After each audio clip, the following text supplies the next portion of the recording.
본 방송에서 제공하는 투자 정보는 투자 판단에 대한 조언입니다. 방송에서 제공하는 주식의 가치, 가격 상승 및 가격 하락에 대해서는 방송사에서 보장하지 않습니다.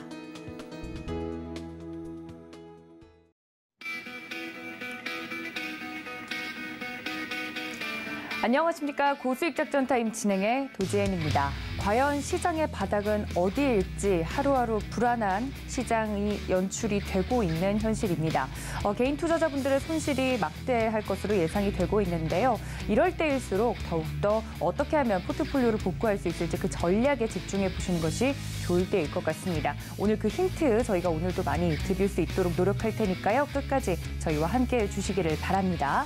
자, 뉴욕 증시 같은 경우는 간밤에 이제 휴장이었기 때문에 외신보다는 조금 더 가상자산 이슈에 집중해서 오늘부터는 체크해 보도록 하겠습니다. 시황센터 연결하죠. 네, 안녕하세요. 캐스터 이은주입니다. 간밤에 전해졌던 암호화폐 소식들 모두 살펴보도록 하겠습니다. 이렇게 연방준비제도의 경착륙 우려가 급격히 고조가 되면서 전 세계 시장들이 모두 흔들리고 있습니다. 네, 어제도 코스피의 외국인들의 거센 매도세로 2,400선이 붕괴가 되기도 했고요. S&P 지수는 전고점 대비 20% 아래로 현재 마감을 했습니다. 뿐만 아니라 나스닥과 다우 지수도 계속해서 하락폭을 키워가고 있는데요. 이렇게 전반적으로 좋지 않은 장 상황에 암호화폐 시장은 어떤 흐름세 보여주고 있는지 코인마켓캡을 통해 함께 알아보도록 하겠습니다. 지난주까지 암호화폐 전반적인 시가총액이 1조 달러를 웃돌았지만 현재는 8천억 달러까지 내려왔습니다. 계속해서 물량들이 빠지면서 시장이 크게 위축되고 있는데요. 암호화폐 시가총액 상위 10개 종목들 어떤 흐름 보이고 있는지 살펴보도록 하겠습니다. 여전히 대장주에는 비트코인이 자리하고 있습니다. 전일 대비 0.79% 소폭 하락으로 반전이 됐지만 일주일 전 대비 여전히 두 자릿수 하락세 보여주면서 이 약세장을 확실히 보여주고 있습니다. 지난주에 일시적으로 17,000달러까지 내려왔지만 다시 반등에 성공해 주면서 이 2만 달러 지지선을 간신히 지켜주고 있는데요. 하지만 추가 하락은 불가피하다는 업계 입장이 있기 때문에 이번 주 안으로 다시 한번 2만 달러 아래로 내려올 가능성도 저희가 배제할 수 없을 것 같습니다. 이더리움은 더 큰 폭의 하락세를 보여줬습니다. 전일 대비는 3.3%고요. 일주일 전 대비도 10% 넘게 하락을 하면서 현재 1,000달러를 간신히 지지하고 있습니다. 최근 이더리움 기반의 다양한 사고들이 잇따라 발생하면서 이더리움 기반의 많은 코인들이 흔들리고 있죠. 이더리움의 가격 또한 큰 폭으로 하락을 면치 못했는데요. 셀시우스와 같은 사태들이 진정 국면에 달하기 전까지는 이더리움도 추가 하락이 불가피해 보입니다. 반면에 스테이블 코인인 코인들은 여전히 디패깅이 되지 않은 상태로 잘 가격 유지가 되고 있습니다. 3위에는 테더가 있고요. 4위에는 서클에서 발행한 USD 코인이 있습니다. 모두 달러를 기반으로 하고 있는 스테이블 코인이고 큰 변동성 없이 가격은 일부에 고정돼서 거래되고 있습니다. 이어 5위에는 BNB 코인입니다. 바이낸스에서 거래되는 토큰인데요. BNB 현재 5위에 위치하면서 전일 대비 0.32% 소폭 하락했습니다. 가격은 214불에 거래되고 있고요. 이어 6위에는 바이낸스에서 사용하는 스테이블 코인이죠. 바이낸스 USD가 변동성 없이 가격 1불에 잘 고정된 상태로 유지되고 있습니다. 7위에 카르다노 A가 있습니다. 암호화폐 시가총액 10개 종목 중에 이 스테이블 코인을 제외하고는 유일하게 전일 대비 파란불 켜내면서 상승 흐름 보여주고 있는데요. 현재 전일 대비 0.39% 올라졌습니다.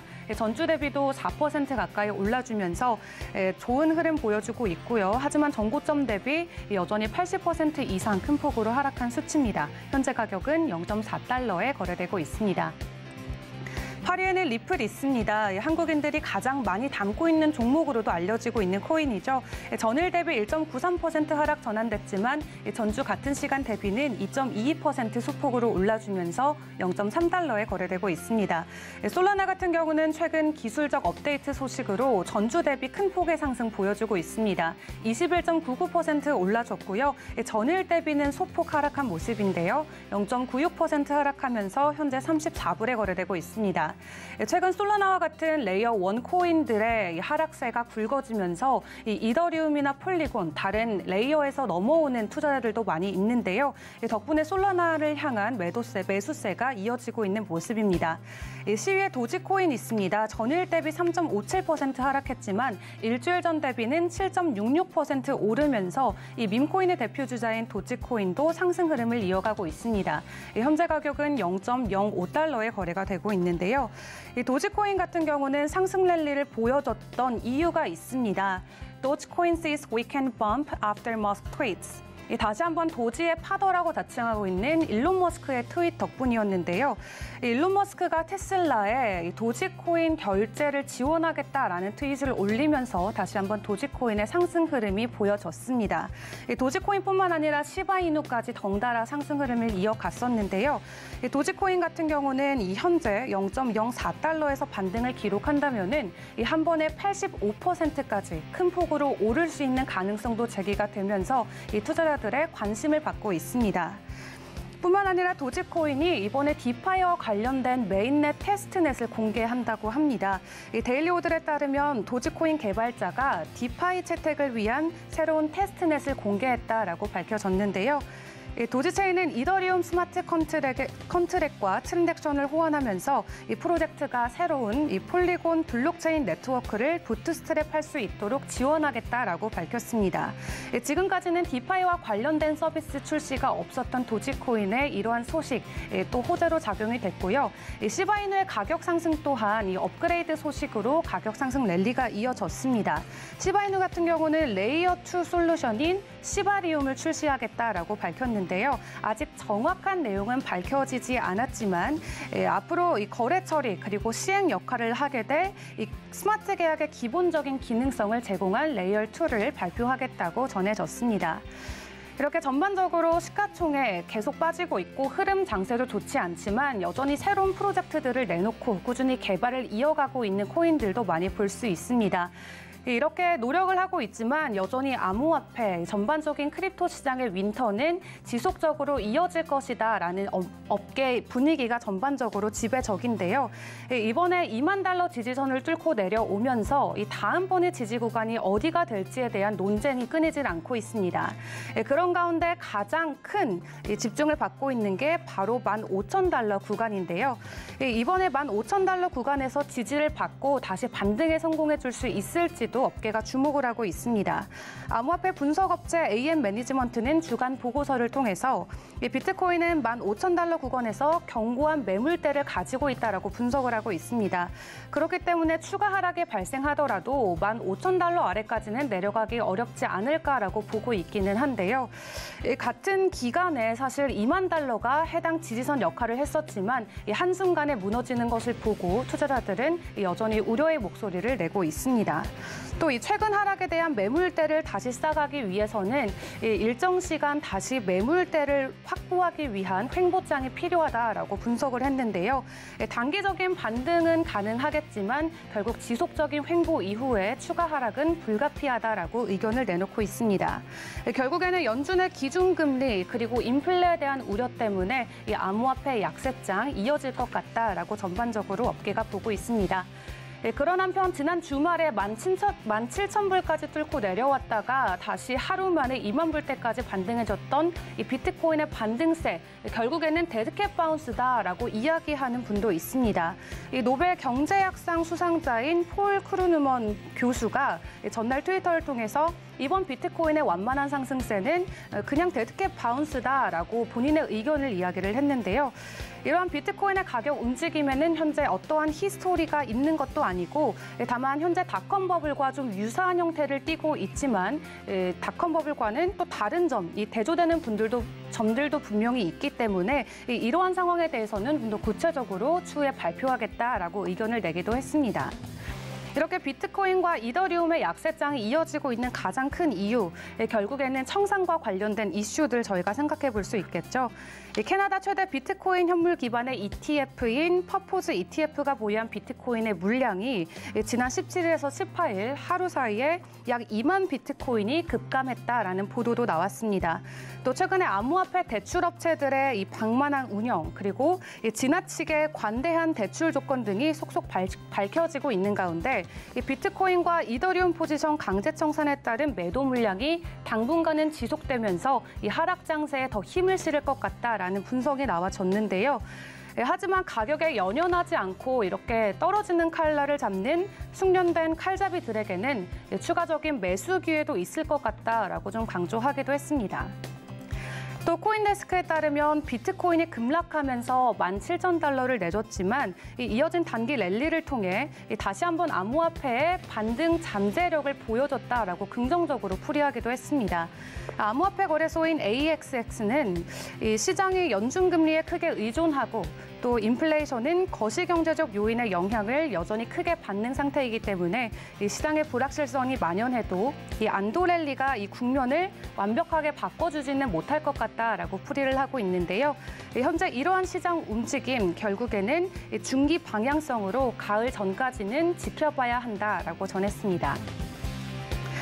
그런 한편 바이낸스의 CEO인 장펑자오가 주말 사이에 있었던 바이낸스의 비트코인 매입 사실과 관련해 wrong article, 결국에는 잘못된 기사 보도다라고 이야기를 했습니다.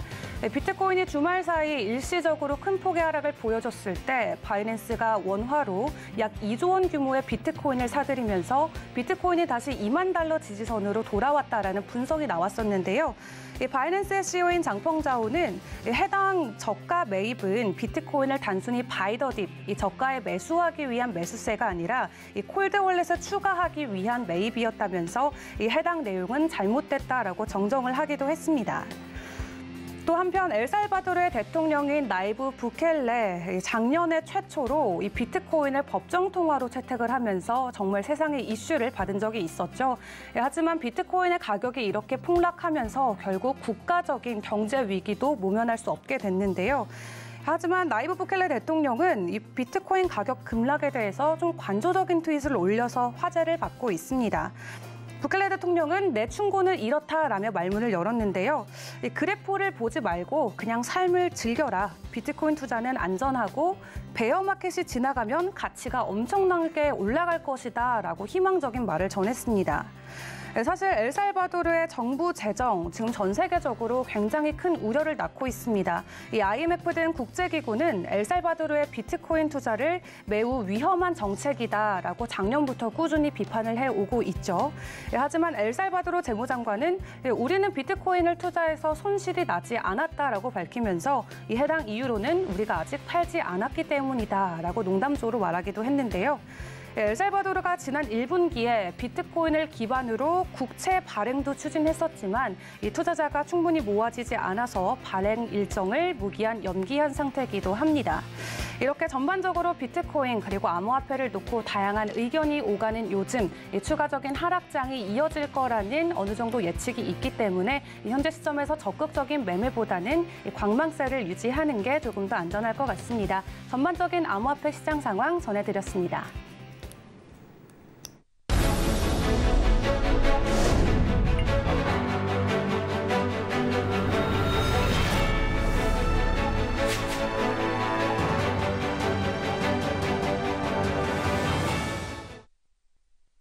네, 월가 트레이더 버니의 미국 주식 시간으로 돌아왔습니다. 앞서 시황센터에서 이야기를 해주신 것처럼 최근에 채권, 주식 할 것 없이 가상자산까지 대부분의 지금 자산들이 가격이 내리고 있는 실정이지요. 거의 패닉 상태에 빠져 있다고 해도 과언이 아닐 정도로 지금 큰 폭으로 주식들이 또 조정을 받고 있는 모습이고 하락세에 진입을 했다 이야기가 나오고 있는 이 상황 속에서 미국 시카고 현지에 계시는 재무 컨설턴트로 계시는 버니 씨와 연결을 해서 미국 시장의 동향 생생하게 좀 전해 들어보도록 하겠습니다. 전일 휴장이었기 때문에 이 부분에 대해서 보다 자세하게 이야기를 들어볼 수 있을 것 같은데요. 오늘 시장에 영향을 미치고 있는 거시적인 요인에 대한 내용들 들어보도록 하겠습니다. 함께 보시죠.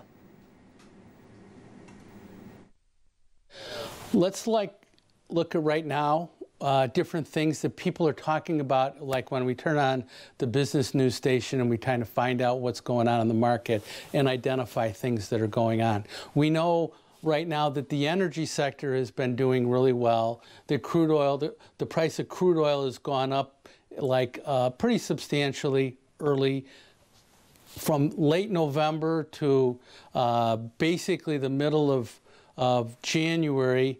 The middle of February, when we started to have the Russian-Ukrainian problem, and then back down again, and now crude market seems to be going higher. But if we look at gasoline prices are at significant new highs relative to crude. And what's going on there? Well, if we think about what's going on in that space, over the last 10 years, refining profits have been really poor. It's expensive to refine, it's not profitable. And so what happens is that we've shut down a lot of refining capacity in the United States, probably 40% over the last 10 years. And that's basically because these refineries weren't making any money. So we shut down capacity and we're running 99% usage rate over a period of time where, in other words, we're using these refineries that are still in decent working shape. They're at a 99% usage rate. So we're using them full on. Now what's happened is, since we have not basically invested enough money in the refining capacity, we're basically gagging. We're at the top of that thing, and we're using what we have at a usage rate that's so high that if we continue to use it, they're going to break down. And what everything needs to have is, we need to have a period of time where we shut down a refinery and we do work on it to be able to improve it, to be able to make it better, whatever we want to call it. And then that's downtime. And then once we've done that, we can bring that refinery back online again. Well, in this period of time right now, before the summer hits, we've shut down some of those refineries, and we're doing downtime work on them to be able to get them back up, maintenance, to be able to get them back up and online again. Well, during the course of that little window, gasoline prices keep going higher and higher and higher. Well, we're kind of at the top end of this thing right here, without some kind of a macroeconomic problem that's going to shake down our ability to pull in oil now and natural gas. We should start to see this kind of flatline and stabilize. When we think about what's going on with inflation, and we look at all these earnings calls, okay, so when a company releases its second quarter earnings, right, they'll have an earnings call, the chairman will get on, and they'll be able to talk, the CEO will get on, and they'll talk about what's happened over that quarter. Well, this is just an analysis right here of how many of the S&P 500 stocks that they've talked about inflation during that period. So in the first quarter of 2020, where we were really down, okay, and we were down because of COVID, nobody was talking about inflation, right? 57 out of 500. Now we're up to, it looks like 377 companies have talked about how inflation is impacting their returns. Well, this is going higher and higher and higher. There's a place in time here where everybody's recognized that inflation has a significant effect on their earnings growth. And then what will happen over time is this will start to go down again. And this is what I talked about with earnings before. Okay, so what we see right here is, once we got into this 2008 recession, then earnings growth exploded. But down at the bottom, when this thing was really negative, the market was actually starting to go higher. So this is operating earnings, operating margins. So our operating margins are starting to slip a little bit here. We've started to go down. We had 23% earnings growth in post-COVID.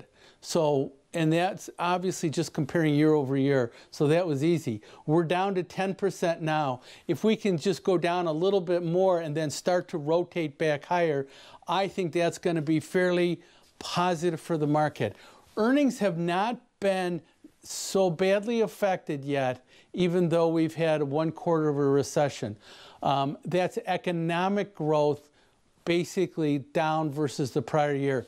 But there's so many factors that goes on, because if you have low inventories, and even though the market's going down and you build your inventories, that still qualifies as economic growth. If you have high inventories and we have terrible economic growth, but you work off, or you have positive economic growth, but you work off those inventories and you don't produce as much, you can see how, like, anticipating economic growth gets a little bit confusing when you look at, do we have to generate more inventories? Do we generate less?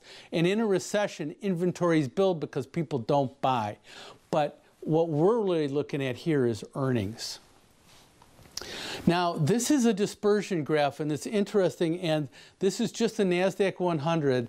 But if we look at the NASDAQ composite, it's even much worse. So we take this line right here, and we basically say, okay, at 0, and 0 means that I'm above my 200-day moving average, or my 50-day moving average, and I'm above my 200-day moving average, and I'm below my 200-day moving average. And then here is 0, I'm above my 50-day moving average, and I'm below. We can see there's only about 6 or stocks or so that are both above their 50-day moving average and above their 200. And the preponderance of stocks are down substantially and far away from their 50-day moving average and far away from their 200. Netflix, PayPal, some of the worst ones out there. The NASDAQ composite looks even more so. So what we've done is we've gotten prices down to a fairly significant level, and these sell-offs have been fairly dramatic. Now, let's look at one other thing, okay? Don't forget we had that really bad stock market decline in 72, 74.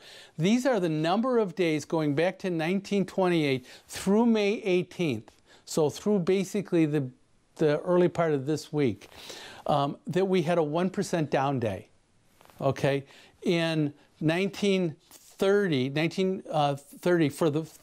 because we started that depression, the crash, in October of 29. So in 1930, we had 42 days that were down 1% by May 18th. In 2008, we had 31 days. We're already, I think, at day 28 right here. So this is the third most or fourth most significant sell-off in terms of number of days down 1% through May 18th that we've had during this period of time. This, believe it or not, there was buying opportunities that occurred here and buying opportunities, obviously, that occurred here. It's just that it took a little bit longer. You couldn't buy it right there. You had to wait just a little bit more, maybe 3 to 6 months more. So if we look at what's gone on so far this year, we've had a fairly significant number of down 1% days.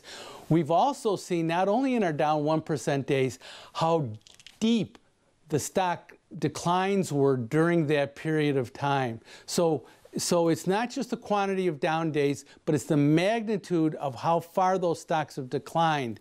And I think that you've got to put the two of them together. You just can't look at down 1% days and say, okay, fine.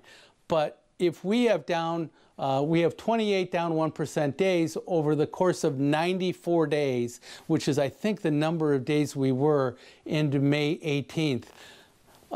That's fairly significant. So that's basically almost a third of all our days, more than 25%. We're down 1%. But when we were down 1%, we really sold those stocks off fairly significantly. 네, 지금까지 미국 시카고 현지에 계시는 버니 씨와 이야기를 나눠봤습니다. 월간 트레이더 버니의 미국 주식 같은 경우 서울경제TV 유튜브 채널에서 다시 보기가 되니까요. 혹시나 본방을 놓치신 분들은 이 점까지 확인해 주시면 감사하겠습니다.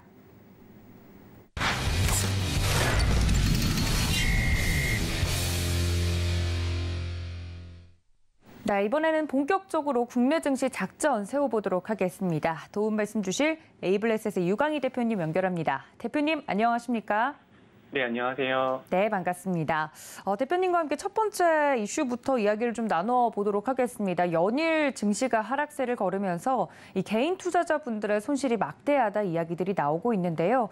요즘 제 주변에서도 좀 체감을 합니다만 이 손실을 어떻게 복구해야 될 것인가 많은 분들이 한탄을 하시더라고요. 최근 시장 상황 짚어주시죠. 네, 먼저 이제 미국의 금리 인상으로 최근에 국내 주식이 좀 급락을 하면서 동학개미로 불리는 개인 투자자분들의 손실이 커지고 있는 상황입니다. 거래소 자료를 보게 되면은 올 들어 개인 투자자분들의 국내 주식 순매수 금액이 27조 1천억 원에 이르는데요. 이 중 삼성전자만 16조 원 가까이 매수를 했는데 6월 20일 종가 기준으로 삼성전자가 6만 원이 무너진 상황입니다. 월 기준으로 보게 되면은 5월을 제외하고 매월 마이너스를 기록을 했고 연간으로도 마이너스 23% 정도를 기록하고 있습니다. 그리고 두 번째로 많이 매수한 종목이 네이버인데요. 네이버 같은 경우에는 개인이 2조 1,500억 정도를 매수를 했습니다. 네이버의 경우도 어제 종가 기준으로 6월에만 37% 정도 하락을 했는데요. 20년에 56% 정도 상승을 했고 21년에 29% 정도 상승을 하면서 좋은 흐름을 보였었지만 금리 인상으로 인한 기술주 하락을 이겨내지 못하는 모습을 보이고 있습니다. 미국 주식에 투자하는 서학 개미분들도 비슷한 상황인 것 같은데요. 한국 투자자분들이 많이 매수한 종목인 테슬라의 경우를 보게 되면은 올해만 39% 정도 하락을 했고 애플도 올해만 26% 정도 하락을 기록을 하고 있습니다. 이제 문제는 인플레이션이 계속되면서 우리나라와 미국에서 금리 인상을 하고 있기 때문에 당분간 증시 흐름이 안 좋을 수 있다는 점인데요. 계속해서 증시가 안 좋아지게 되면은 미수 거래에 따른 반대 매매가 나올 수가 있고 이렇게 되면 개인들이 손해를 보면서 주식을 매도해야 해서 개인 투자자분들의 손실이 좀 많이 걱정이 되고 있는 상황입니다. 네, 개인 투자자들의 근심과 걱정이 나날로 커져가고 있는 상황 짚어주셨습니다. 특히나 또 개인 투자자분들이 많이 매수를 한 삼성전자 같은 경우도 연일 좀 하락세를 걷고 있어서 걱정이 커져가고 있는데요. 동학개미 분들이든 서학개미 분들이든 상황은 마찬가지다 이야기를 좀 나누어 봤습니다. 이렇게 이야기를 좀 들어보니까 시장에서는 이 반등을 기대하고 싶어도 그 반등 포인트가 없어서 더욱더 걱정이 되고 있는데요. 두 번째 이슈 바로 만나보도록 하겠습니다. 그나마 이런 시장 속에서 기대할 부분들을 찾아보자면 여름 보너스로 불리고 있는 이 중간 배당에 대한 기대감이 다시 한번 커져가고 있다고 합니다. 관련돼서 저희가 볼만한 종목이 있을까요, 대표님? 네, 최근 이제 인플레이션도 되게 심화되고 있고 금리가 인상이 되면서 증시 변동성이 커지고 있고 이렇다 보니 이제 지수에 대한 방어력과 회복력을 좀 갖추고 있는 배당주에 대한 관심이 높아지고 있는 상황인데요. 19일 한국거래소에 따르면 지난 17일까지 중간 배당을 결정한 상장사가 한 76곳 정도가 된다라고 하고요. 코스피가 53개사, 그리고 코스닥이 23개사 정도라고 합니다. 아직 공시하지 않은 기업들을 좀 포함을 하면은 중간 배당을 하는 종목은 더 늘어날 수 있을 것 같은데요. 코스피 200 구성 종목을 좀 살펴보게 되면은 쌍용 C&E, 그리고 KCC, 포스코홀딩스, 삼성전자, 하나금융지주, 그리고 SK텔레콤이랑 한원시스템 같은 경우에는 27년 이후에 5년 연속 중간 배당을 진행을 하고 있기 때문에 이번에도 좀 중간 배당 확률을 높게 보고 있습니다. 그리고 이런 배당주 같은 경우에는 이제 주가가 하락한 구간에 진입을 하게 되면 배당 수익률이 더 높아지는 효과가 있는데요. 예를 들어서 한 주에 1만 원, 그리고 한 주에 2만 원 하는 회사가 배당을 똑같이 주당 1,000원을 하기로 결정을 했다라고 하면은 한 주에 1만 원 하는 회사의 배당 수익률이 더 높은 거랑 좀 비슷한 원리라고 생각을 하시면 될 것 같습니다. 이런 아이디어로 좀 접근을 했을 때 금융주에 대한 관심을 가져보시는 것도 괜찮을 것 같은데요. 왜냐하면은 최근에 금리 인상 이슈가 있었고 경기 침체 우려로 금융주가 좀 많이 하락한 상황입니다. 그런데 최근에 정권 교체가 있었고 금융당국이 배당의 자율성을 최대한 보장하겠다는 입장을 밝혔고 2분기 실적도 좋을 것으로 좀 예상이 되기 때문에 여름 보너스를 기대하는 분들은 금융주에 관심을 가져보시는 것도 좋을 것 같습니다. 그리고 참고로 배당을 받을 분들은 6월 28일까지 매수를 하셔야 되기 때문에 이 부분은 좀 참고를 하시면 좋을 것 같습니다. 네, 중간에 이제 중간 배당, 그 여름 보너스라고 불리는 중간 배당과 관련돼서 볼만한 종목들 이야기를 해드렸는데 이 금융주에 대해서 짚어드렸고 언제까지 매수를 좀 해야 중간 배당의 혜택을 받을 수 있는지까지 말씀을 드렸으니까요. 초보 투자자분들은 이 점까지 체크해 주시면 좋을 것 같습니다. 자, 세 번째 이슈로 넘어가 보도록 하겠습니다. 달러와 강세가 계속해서 지속이 되면서 상대적으로 다른 통화들의 가치가 떨어지고 있는 현실인데요. 그중에서도 큰 폭으로 좀 떨어진 통화 중에 엔화 이야기가 나오고 있다고 합니다. 저희가 프로그램 통해서도 몇 번 이 엔저 현상에 대해서는 다루었던 것이 기억이 나는데요. 관련돼서 이렇게 특급 박앤세일일 때 엔화에 투자하자라는 이야기들도 나오고 있다고 합니다. 엔화 약세 이유부터 짚어볼까요? 네, 이제 우리나라 그리고 미국, 유럽 등 대부분의 나라가 인플레이션을 해결하기 위해서 금리를 인상하고 있는 상황이지만 일본은 금융 완화 기조를 유지하고 있기 때문에 엔저 현상이 나타나고 있다고 생각을 하시면 될 것 같은데요. 일본 중앙은행인 일본은행은 지난주에 이제 현재 대규모 금융 완화를 계속하기로 했다고 발표를 했었는데요. 일본은 단기 금리를 현재 마이너스 0.1%로 그리고 장기 금리를 0%로 유도를 하면서 금융 완화 정책을 실시를 하고 있습니다. 이제 시장에서는 일본이 미국처럼 인플레이션이 심각하지는 않지만 엔저로 수입 가격이 오르면서 생필품 가격이 오르고 있고 중소기업들의 부담이 늘어나고 있기 때문에 금리 인상을 하지 않을까라는 의견이 좀 있었습니다. 하지만 이제 이번 발표로 흔들림 없이 금융 완화를 계속하겠다는 입장을 밝혔던 구로다 일본은행 총재의 입장이 재확인이 됐는데요. 특히 이제 이번 회의에서 기존에 없었던 환율 관련한 부분을 언급을 했었습니다. 이제 미일 금리 차가 좀 확대가 되면서 일본에서도 역시 외국 자본의 이탈로 엔저가 좀 계속되고 있고 이렇게 되면서 물가 상승으로 가계 그리고 원자재 수입 기업 부담이 증가하고 있는 부분을 우려하고 있다고 밝힌 건데요. 이제 금융 완화를 계속한다고 밝히면서 엔화 가치가 17일에 하락을 좀 했지만 이런 반응을 감안을 했을 때 최근과 같은 엔화 가치 급락이 나오게 되면은 어느 정도 시장에 좀 개입할 수 있다는 해석도 좀 가능할 것 같습니다. 무엇보다 이제 일본의 7월 10일에 참의원 선거가 있는데 물가르게 좀 가파르게 오르면서 기시다 내각 지지율이 하락하고 있기 때문에 계속해서 금리 인상을 안 하기는 힘들어 보이는 상황입니다.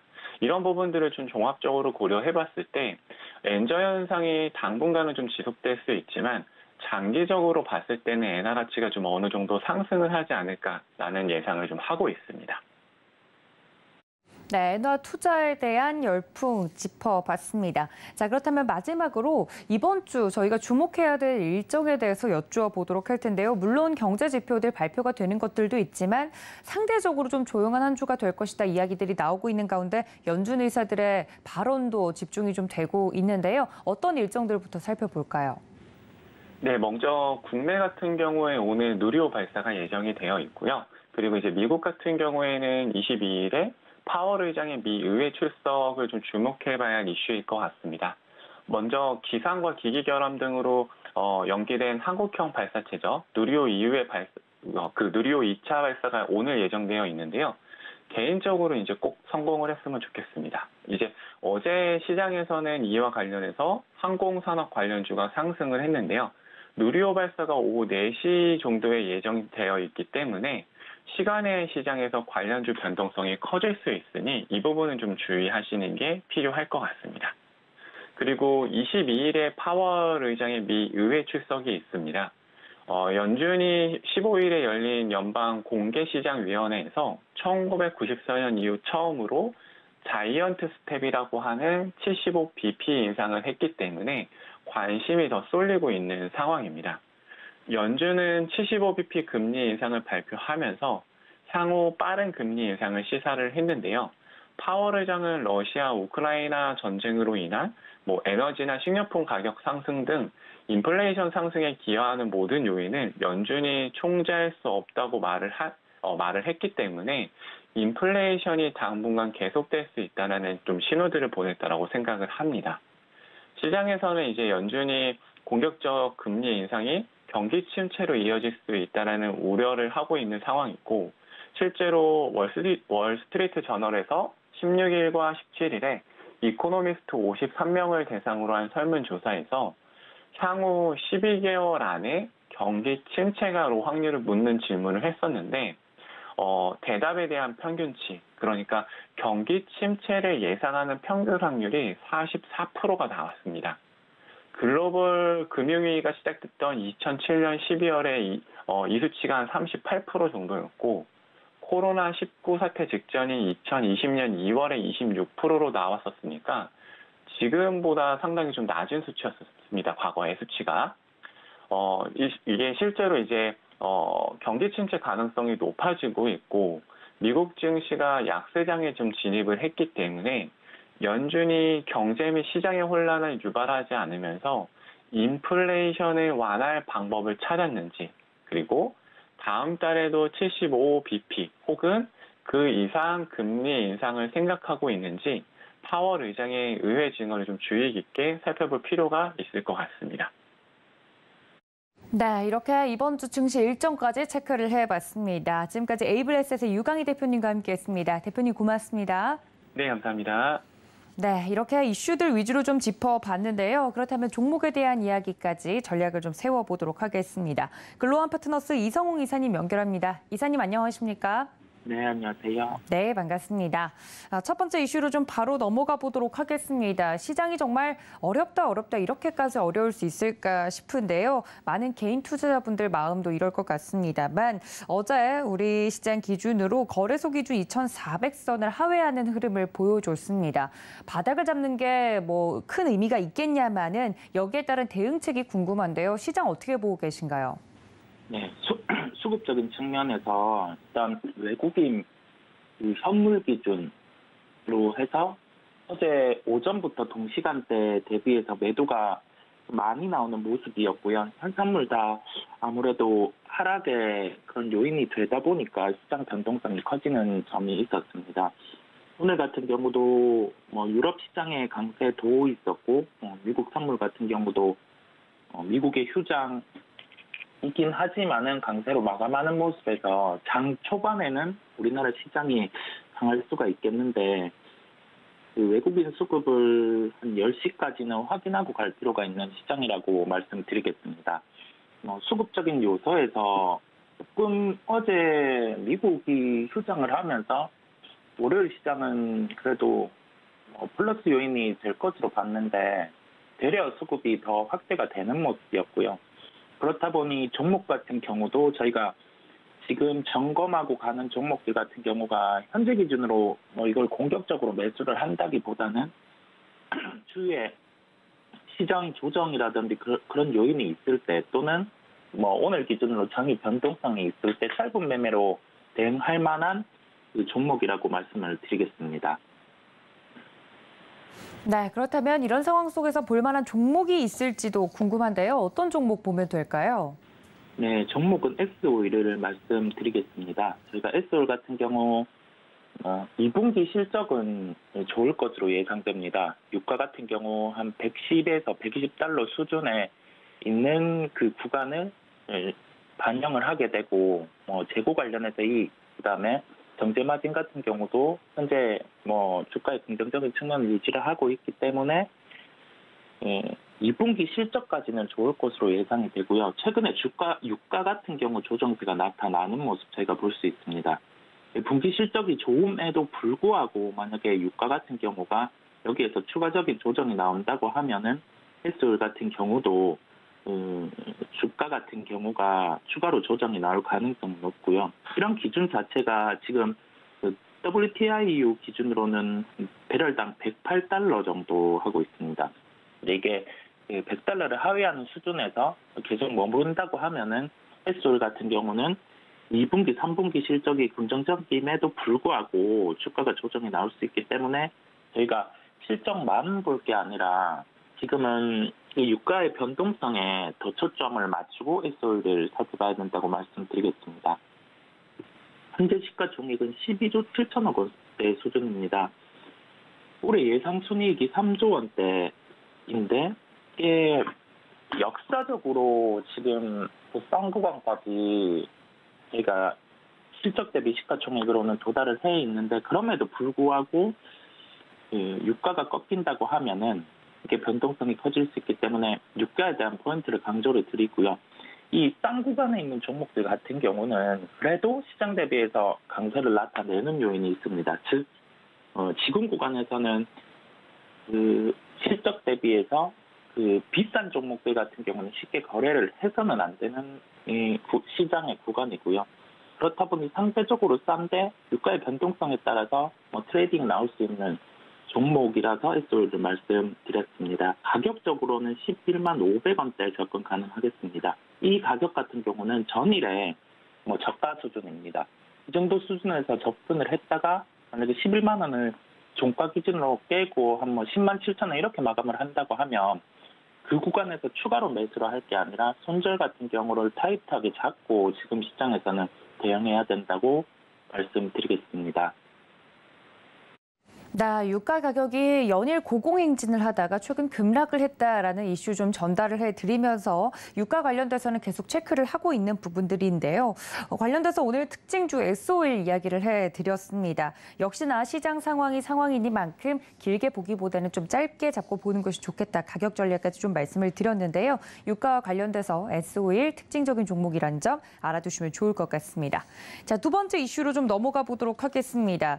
현재 시장에서 저희가 좀 살펴볼 만한 포인트들 정리를 하고 넘어가면 좋을 것 같은데요. 사실 지금 이 시장 속에서 어떤 종목을 가지고 계시다면 대부분 손실이실 것 같습니다. 시장에 대한 체크 포인트 짚어주시죠. 네, 일단은 그 한 줄로 요약하자면 매도 실익은 없고 그다음에 싱글 매수 같은 경우도 템포를 늦춰야 되는 장입니다. 약간 비성적으로 변동성이 커진 구간이다 보니 그 측면을 기억을 하시면 될 것 같고요. 매도 매수다 할 필요가 없는 구간까지 와 있다 보니까 지금 구간에서는 조금 쉬어가면서 매수할 종목들을 추려 놓을 필요가 있겠습니다. 현재 주도 업종은 2차 전지 소재인데요.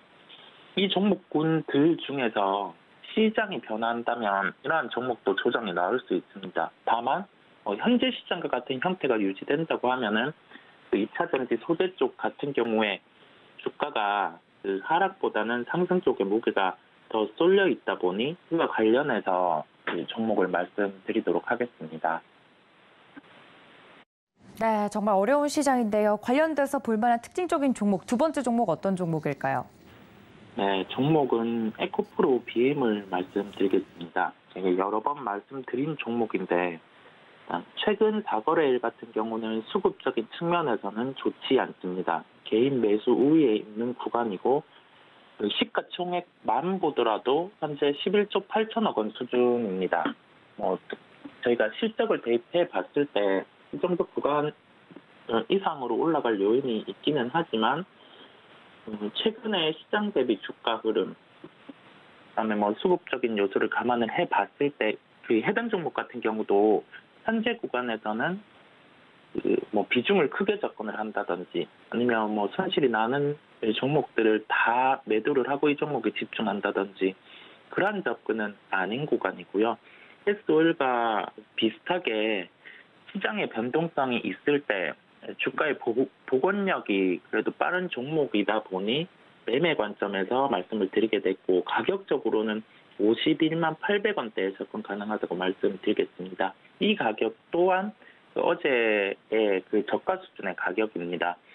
지금 같은 시장에서는 가격대를 전일에 저점으로 말씀드리는 이유가 그 종목들이 일단은 시가 기준, 시장이 좋을 때 또는 그 모멘텀이 확실하거나 그런 부분이 있을 때는 시가 기준으로 접근을 하는데 지금 시장은 조정에 대한 힘이 더 쏠려 있는 상황이고 시장의 변동성도 크다 보니까 추격을 해서 접근을 할 필요는 없겠고, 그다음에 그 51만 800원대에서 접근을 하더라도 만약에 이 종목이 뭐 매수가 대비해서 3% 이상 하락을 한다고 하면은 필히 그 손절 같은 경우에 기준을 정해놓고 접근해야 한다고 강조드리겠습니다.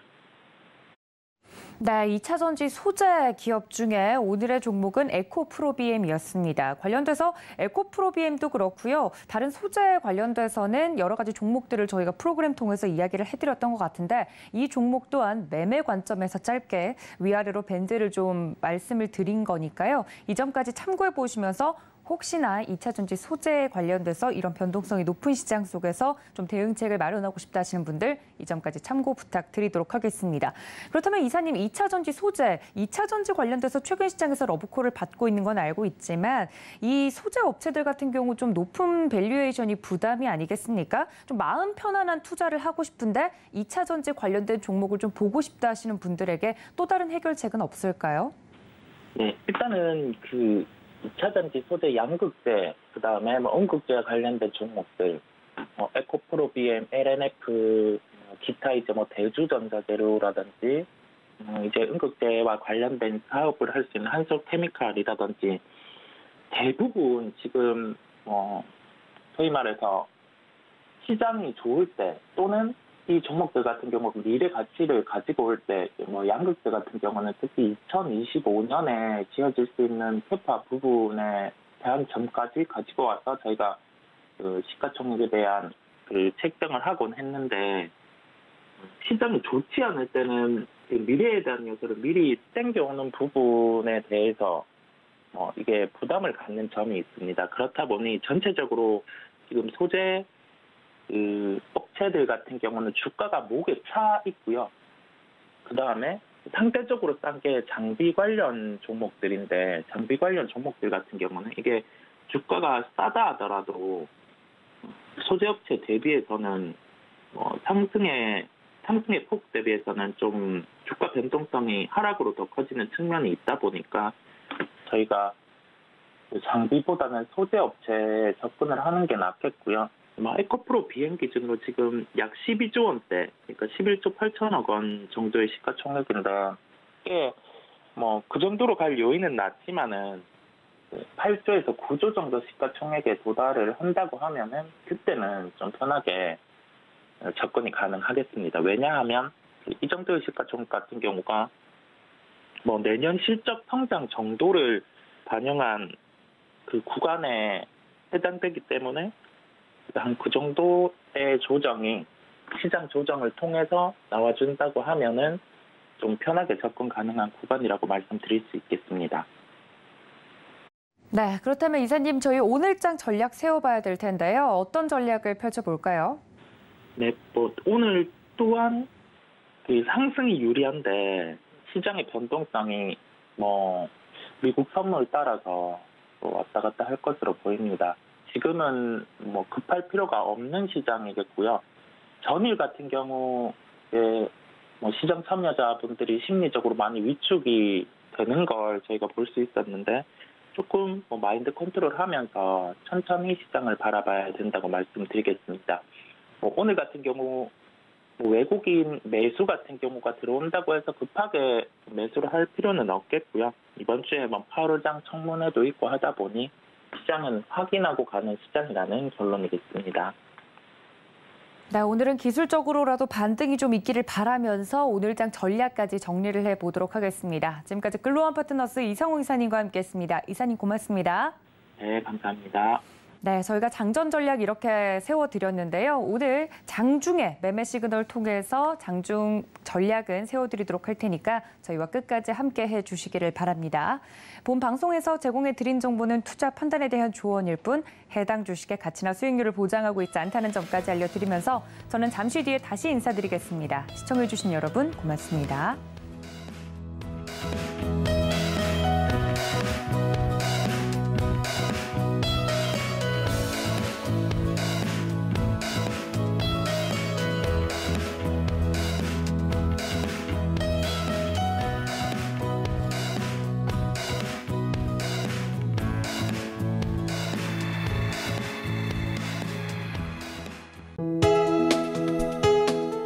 본 방송에서 제공하는 투자 정보는 투자 판단에 대한 조언입니다. 방송에서 제공하는 주식의 가치, 가격 상승 및 가격 하락에 대해서는 방송사에서 보장하지 않습니다.